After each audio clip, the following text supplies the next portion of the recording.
Jeffrey Epstein. Jeffrey Epstein didn't just get away with it once, he got away with it twice, and the second time, he conveniently died in a maximum security federal prison while on suicide watch, in a cell where the cameras mysteriously stopped working, where his cellmate had been transferred out the day before, and where the guards, who were supposed to check on him every 30 minutes, somehow forgot to do that, for like 8 hours.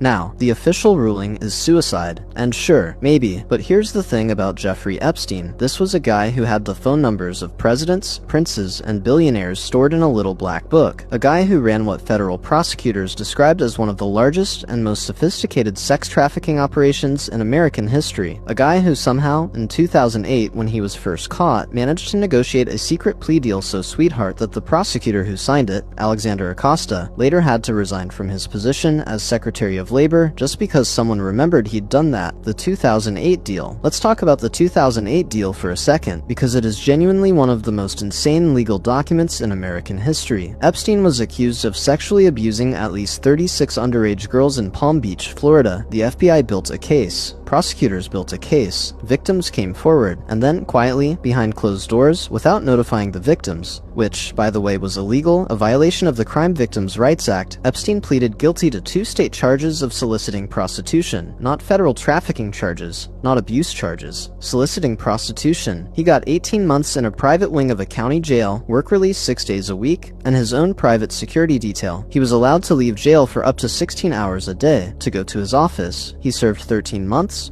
Then he walked free. The victims found out about the deal from a newspaper, and then he did it again. For years. His island, his plane, the Lolita Express, a name so on the nose it sounds like a bad guy's yacht in a direct-to-video action movie. His network, all of it kept running, kept growing, until 2019, when he was finally arrested on federal charges. Finally, the system was going to work. He was denied bail, he was put in the Metropolitan Correctional Center in New York, and then, 6 weeks later, he was dead. The cameras were not working. His cellmate had been moved, the guards were asleep, or doing paperwork, or both. They later admitted to falsifying log entries, by the way. Both guards were charged. Both eventually got deferred prosecution, of course. The medical examiner ruled it suicide by hanging. A private forensic pathologist hired by Epstein's brother ruled it homicide. And we're just living with that open question, with the fact that the one man who could have named every single person in his network died before he could say a word in open court. His co-conspirator, Ghislaine Maxwell, was eventually convicted in 2021, sentenced to 20 years for sex trafficking. But when asked during the trial to name the powerful men who abused victims, prosecutors didn't really push that hard. The list of names in the unsealed documents is long, very long. Most of them have faced 0 consequences. 0. Some of them are probably watching this video right now.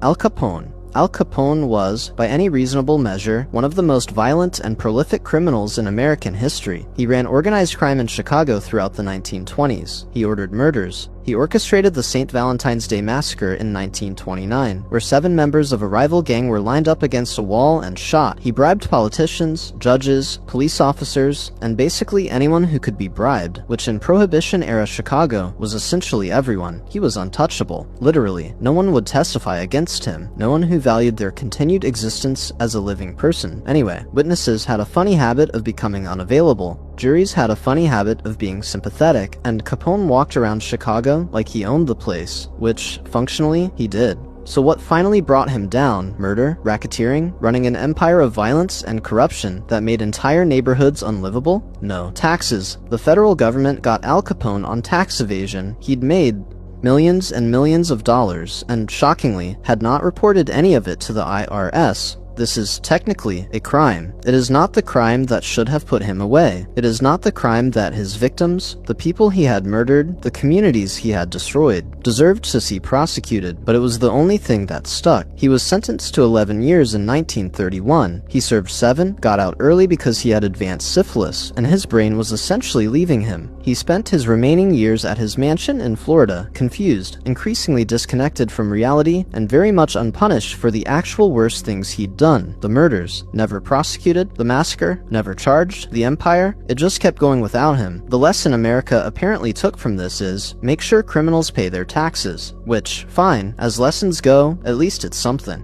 Sackler family. Here is a fun game. Go to a prestigious museum, the Met, the Louvre, the Guggenheim, the Smithsonian, literally anywhere, and look at how many things are named after the Sackler family. Wings, galleries, libraries, study centers. The Sacklers have donated so much money to cultural institutions that their name is essentially wallpapered across the most prestigious cultural spaces in the Western world. Now, here is another fact. The Sackler family owns Purdue Pharma, the company that made OxyContin, and the deliberate, calculated, extraordinarily well-documented campaign to aggressively market it as a non-addictive painkiller to doctors across America is directly responsible for launching the opioid epidemic, an epidemic that has killed, depending on how you count, somewhere between 500,000 and 600,000 Americans since the late 1990s. That is more Americans than died in World War II. Purdue Pharma knew OxyContin was addictive. Internal documents showed they knew. They had sales representatives specifically trained to dismiss and downplay concerns about addiction. They paid doctors to prescribe it. They marketed it for conditions that didn't require it. They pushed dosages that were dangerous. They watched communities, entire towns, entire counties, entire states collapse into addiction and death, and they kept going. They kept pushing because it was making them personally billions of dollars. In 2007, Purdue Pharma pleaded guilty to federal charges of misbranding and paid $600 million in fines, which sounds like a lot until you realize they'd made roughly $35 billion from OxyContin. In 2021, they pleaded guilty again, this time to criminal charges, and paid $8.3 billion.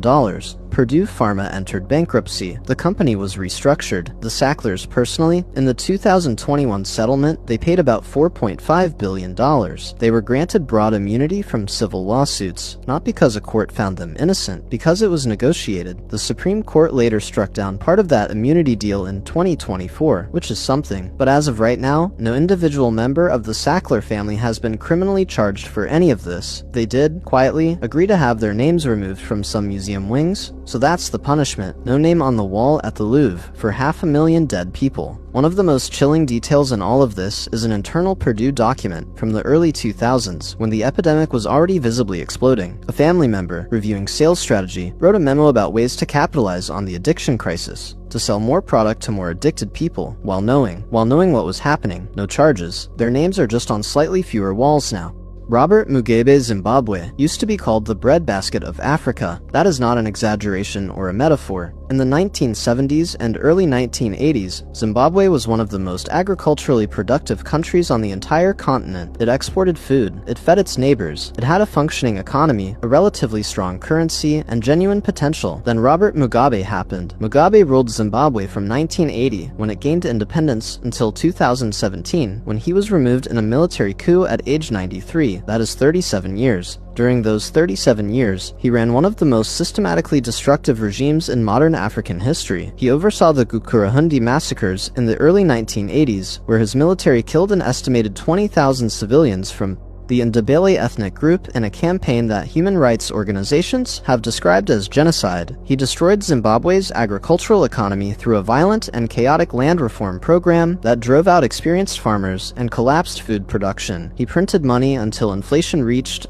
and this is a real number, 89.7 sextillion% in November 2008. Zimbabwe had to issue a $100 trillion banknote. It was worth about 40 US cents. Life expectancy in Zimbabwe dropped to 37 years for women and 34 for men during his rule. 34, in a country that had been doing fine 20 years earlier. Mugabe and his inner circle, meanwhile, accumulated vast personal wealth. His wife, Grace, nicknamed Gucci Grace by Zimbabweans, became famous for shopping trips to Europe while the country was in famine. They had mansions, they had accounts, they had luxury cars, they had a very good time while running a country into total collapse. When the military finally removed him in 2017, there was a brief moment where the world wondered, will he face justice? Will there be tribunals? Will anyone be held accountable for the massacres, the economic destruction, the decades of theft? He negotiated his resignation in exchange for immunity. He kept his pension. He kept his properties. He kept everything. He retired to his mansion, lived another 2 years, and died in 2019 at age 95 in a private hospital in Singapore. Natural causes.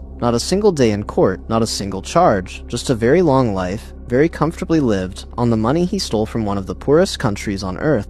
Catholic Church. This one is harder to be glib about because the scale of it is genuinely staggering, and the victims are real and their suffering is real, but we're going to talk about it because if we're making a list of crimes that went unpunished, leaving this off would be dishonest. The systematic sexual abuse of children by Catholic priests, and the systematic concealment of that abuse by the church hierarchy over decades, in some documented cases, over centuries, is one of the largest institutional cover-ups in human history. The John Jay Report in the United States, commissioned by the church itself, found that roughly 4% of all Catholic priests serving between 1950 and 2002 had faced allegations of sexual abuse of minors. That's approximately 10,667 priests. Over 10,000 victims came forward in the US alone, and the pattern, revealed by investigation after investigation, in Ireland, in Australia, in Germany, in Chile, in France, everywhere, was the same. A priest was accused. The diocese moved him to a different parish. Told no one. The priest abused again. The diocese moved him again. Repeat, repeat, repeat. Victims were told to stay quiet. Their families were pressured. Some were paid off. Some were gaslit into believing they were lying or misremembering. The church protected the institution. The church protected the priests. And for decades, it largely worked. Some individual priests have been convicted. Some dioceses have paid enormous settlements. The U.S. Catholic Church has paid out over $4 billion in abuse-related settlements. Pope Francis has acknowledged the abuse, apologized, made statements, established commissions. But here's the part that goes unpunished: the cover-up. The bishops and cardinals and officials who knew, who moved priests, who silenced victims, who actively obstructed justice. The vast majority of them face no criminal charges. Cardinal Bernard Law, who oversaw the Boston Archdiocese at the center of the most extensively documented cover-up in American history, was not charged with a crime. He was moved to Rome, given a ceremonial position at the Vatican, and died in 2017, in Rome, with full honors. The institution that protected the abusers is still largely run by people who protected the abusers. And because it's a sovereign entity, the Vatican is technically a country. It has been almost entirely able to avoid the kind of legal accountability that would destroy any other organization. Henry Kissinger served as National Security Advisor and Secretary of State under Presidents Nixon and Ford. He won the Nobel Peace Prize in 1973. He was, for literally the rest of his life, he died in November 2023 at age 100, treated as a distinguished elder statesman, sought out by presidents for counsel, celebrated by foreign policy establishments, given honorary degrees and awards and profiles in prestigious magazines. He was also, by a very credible reading of documented historical evidence, responsible for policies that led directly to the deaths of hundreds of thousands of people. The secret bombing of Cambodia and Laos during the Vietnam War, which Kissinger championed, which was conducted without congressional knowledge or approval, which violated Cambodian neutrality, killed an estimated 150,000 civilians. It destabilized Cambodia so severely that it created the conditions for the Khmer Rouge to take power. The Khmer Rouge then killed approximately 1.7 million people. Kissinger didn't order the Khmer Rouge, but the chain of causation is not subtle. He supported the 1973 coup in Chile that overthrew Salvador Allende and brought Pinochet to power. Pinochet's regime tortured and murdered thousands of people. Kissinger's response, as documented in declassified State Department cables, was essentially, "Great, good work, let us know if you need anything." He authorized wiretapping of journalists and his own staff. He supported the Indonesian invasion of East Timor in 1975, which led to a genocide that killed roughly a third of the Timorese population. He gave a green light to Argentina's military junta during the Dirty War, during which thousands of people were disappeared and murdered. For many of these actions, there were formal legal attempts in multiple countries. Spain issued a request for his testimony. He simply didn't go. France served him a summons. He left the country. No jurisdiction was ever able to compel him to appear. And in America, these things were treated as matters of foreign policy debate, not criminal law. He died at 100, surrounded by accolades, with 100 think pieces asking what his legacy meant for the future of American diplomacy, a Nobel Peace Prize on his shelf. 2008 financial crisis. In 2008, the global financial system nearly collapsed because major banks had spent years doing something that was, depending on which lawyer you ask, either just barely legal or flagrantly fraudulent, packaging terrible mortgages. Mortgages given to people who could not repay them, often with hidden terms, sometimes through outright deception, into financial products that were rated as safe investments, selling them to pension funds and institutional investors around the world, and collecting enormous fees and bonuses for doing so, while knowing at some level that the underlying assets were garbage.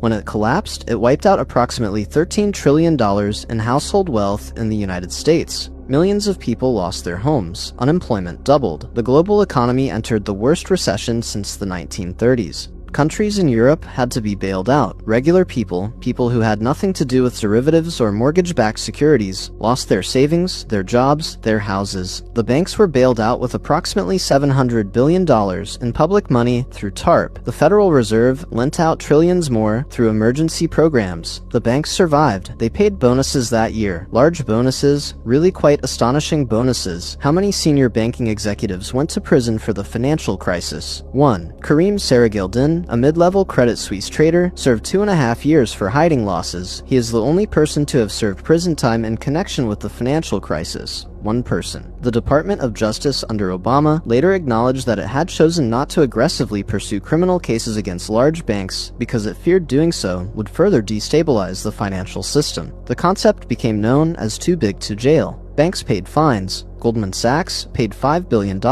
Bank of America paid $16.65 billion. JP Morgan paid $13 billion. These are real numbers. They are also, for these institutions, manageable numbers. The fines were, functionally, a cost of doing business. No admission of criminal wrongdoing was required. Nobody went to prison. The people who crashed the global economy, who wiped out trillions of dollars of ordinary people's wealth, who caused immeasurable human suffering. They got fined in amounts their companies could absorb, and they went home. Some of them are still running major financial institutions. Unit 731. This is the darkest one on this list. Be warned. Unit 731 was a covert biological and chemical warfare research unit of the Imperial Japanese Army that operated in Manchuria during World War II. Between 1935 and 1945, it conducted human experimentation on a scale that rivals, and in some respects exceeds, anything done by Nazi scientists.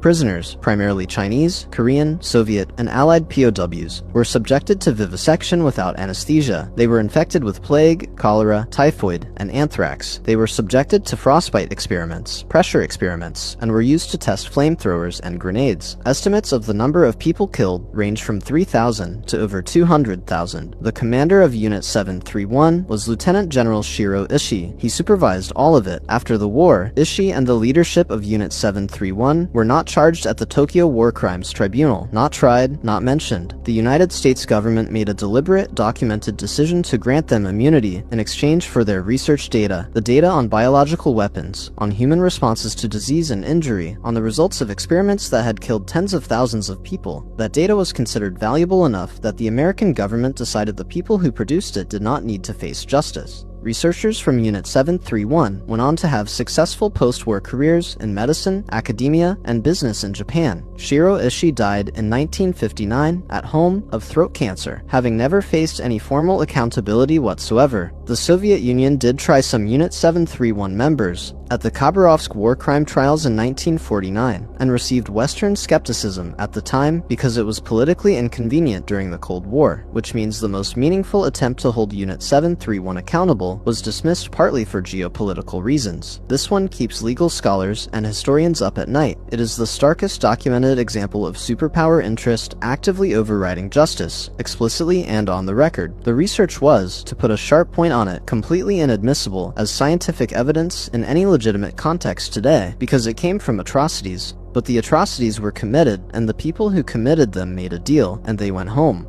Harvey Weinstein. Harvey Weinstein is technically in prison. He was convicted in New York in 2020 and California in 2023, so he doesn't fully belong on this list. But here's why he's on it. Everyone knew for 30 years. Not rumors, not whispers. Knew.